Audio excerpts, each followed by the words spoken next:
Ici Radio Taïwan International. Tout de suite, Meg Wang vous propose l'émission Retour à la source.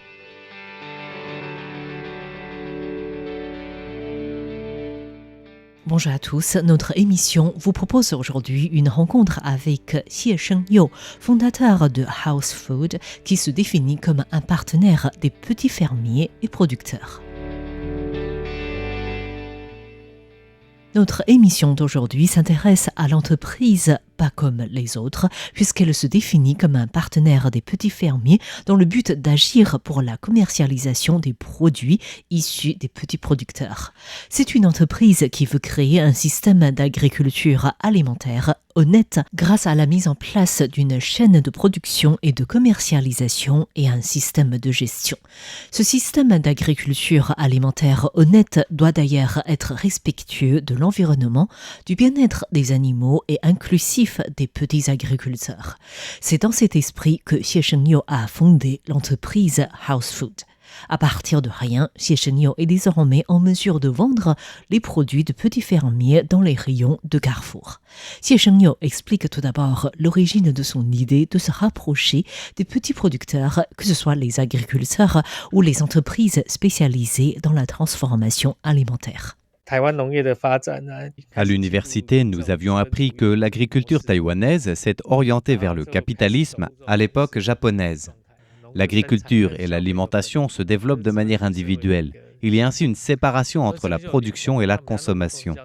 J'ai donc voulu créer une entreprise au nom de l'intégration agriculture et l'alimentaire pour exprimer notre mécontentement vis-à-vis du capitalisme.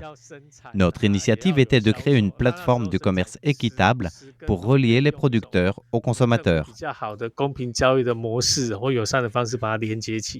L'initiative était belle, mais la réalité était dure aussi pour ces personnes issues du monde universitaire et des mouvements sociaux. Nous sommes issus des mouvements sociaux et nous ne connaissions rien du marché. Finalement, il existe une chaîne de production et de consommation derrière chaque secteur. Nous avons par exemple voulu proposer de la viande issue des élevages respectant les animaux. Ainsi, nous avons trouvé quelques fermes qui n'élevaient que quelques têtes de cochons ou de chèvres, mais ces animaux étaient élevés quasiment en liberté. Mais finalement, c'était devenu impossible à gérer pour que la viande de ces petits élevages arrive sur le marché. Aucun abattoir n'était prêt à abattre juste quelques bêtes. Il a donc fallu que nous attendions la fin de journée de travail pour qu'un abattoir accepte de travailler pour nous. Mais une fois que les animaux étaient découpés en grands morceaux, il fallait aussi trouver un marché traditionnel pour que quelqu'un nous aide à les recouper en plus petites parts. Et tout cela représentait un coût. Par la suite, il fallait régler la question de congélation et du transport. Nous avons bien compris que, sans un capital important, il nous était impossible de soutenir les fermes pratiquant un élevage plus respectueux envers les animaux. Nous avions ainsi d'autant plus envie de développer un commerce qui permette aux petits producteurs de vivre. Le nom de la société de Xie Shengyou est House Food et son nom complet en chinois est la Société d'intégration de l'agriculture et l'alimentation House Food. Le travail principal est d'apporter du soutien aux petits producteurs et à travers des expériences douloureuses, House Food est aujourd'hui une entreprise qui propose des solutions complètes aux petits producteurs. Il existe à Taïwan peu de soutien professionnel aux petits producteurs pour qu'ils développent un modèle commercial stable. Prenons l'exemple d'un petit producteur qui souhaite vendre ses produits dans des rayons de grand commerce. Ces derniers peuvent exiger un enregistrement d'usine. La loi ne prévoit pas qu'il est nécessaire d'avoir une usine enregistrée pour vendre des produits dans des grandes surfaces, mais la plupart l'exigent. La plupart des petits producteurs ne savent pas comment procéder pour ce genre d'enregistrement et la plupart des sociétés spécialisées ne préfèrent pas apporter leurs services à ces petits producteurs. Ce ne sont pas des choses difficiles à faire, mais cela peut représenter des obstacles pour des tout petits producteurs.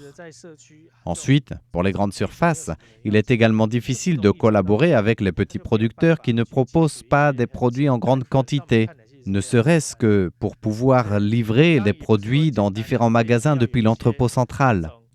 Notre entreprise s'est ainsi spécialisée dans le soutien des petits producteurs, que ce soit pour l'assistance technique, la stratégie commerciale ou les machines de production. Et dans le développement progressif de House Food, la société a profité de l'objectif des grands groupes mondiaux dans le respect des critères environnementaux, sociaux et de gouvernance pour aider les petits producteurs à vendre leurs produits dans les grandes surfaces, dont Carrefour et PX Mart, les deux grands géants de la distribution de Taïwan. Notre coopération avec Carrefour a commencé avec la vente des œufs issus des fermes respectueuses des droits des poules.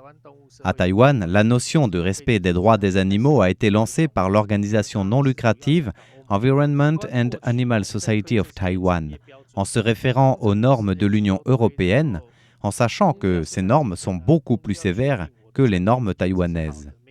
Mais la plupart du temps, les sociétés taïwanaises ne sont pas prêtes à respecter des normes plus strictes. Carrefour, en étant un groupe français, était prêt à collaborer avec l'ONG Environment and Animal Society of Taiwan. Cette dernière nous a ainsi confié le travail pour établir des mesures de gestion et de certification des œufs. Il nous fallait alors nous assurer que tous les produits avec le logo du respect des animaux soient traçables et qu'il n'existe aucun risque de mélange des produits non conformes dans l'ensemble de la chaîne de production. C'est avec tout ce travail que Carrefour est prêt à promouvoir ses produits avec le logo du respect des animaux. Donc, strictement parlant, notre partenaire est l'Environment and Animal Society of Taiwan. Mais à travers cette coopération, j'ai appris également à mieux connaître Carrefour. Le groupe est davantage prêt à s'engager dans des modèles commerciaux dotés d'une force d'influence sur la société. Et Carrefour est intervenu également pour assister les petits fermiers qui sont indirectement influencés par l'interdiction chinoise de l'importation de certains produits taïwanais. Notre dernière coopération avec Carrefour est la vente des atemoya dont l'exportation vers la Chine a été bloquée. Ce blocage a largement bouleversé le secteur des atemoya, mais surtout des atemoya bio. Avec l'interdiction à l'import de la Chine, les atemoya qui étaient largement exportés se sont retrouvés à des prix ordinaires sur le marché taïwanais, alors que les atemoya bio étaient déjà vendus sur le marché. Cela a beaucoup affecté la vente des produits bio qui se vendaient avec beaucoup de difficultés. Il a donc fallu trouver un canal de distribution qui puisse vendre ces produits de manière systématisée et continue en dehors des magasins bio qui commercialisent déjà ces produits. Carrefour a accepté de mettre ces produits sur ses étals. Aujourd'hui, les atemoya bio sont vendus dans 9 magasins Carrefour. En plus, de manière étonnante, Carrefour n'impose pas de quantité d'approvisionnement fixe à ses agriculteurs. Il a même négocié avec les agriculteurs sur la manière de fournir les produits. Par la suite, notre entreprise intervient pour assurer le travail d'intégrer et gérer les produits pour éviter que, d'une part, d'autres produits se mélangent à ces produits bio et, d'autre part, pour que les fermes bio agissent également dans l'orientation du respect de l'environnement, comme l'exige Carrefour. House Food travaille donc aujourd'hui pour le respect des droits des animaux, pour la vente des produits de petits producteurs, pour l'apport et le conseil technique aux petits producteurs. Et le groupe intervient également dans la redistribution des produits proches de leur date d'expiration vers des personnes défavorisées. Le combat de Xie Shengyu, qui a commencé par aider les petits producteurs à vivre en luttant contre le capitalisme, est en train de s'orienter vers des domaines différents pour intégrer des acteurs d'horizons différents dans le but d'assister les petits producteurs. Ce que nous faisons, c'est la base du développement durable. Par exemple, le sujet d'actualité est zéro émission nette. La plupart des chaînes de production réfléchissent immédiatement par l'achat des droits d'émission de gaz à effet de serre.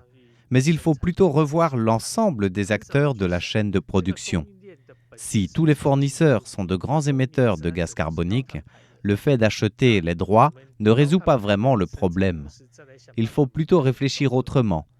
Est-il possible d'augmenter la part de production et de consommation locale pour réduire les émissions de gaz à effet de serre ? Prenons l'exemple d'un dossier dont on nous avait chargé.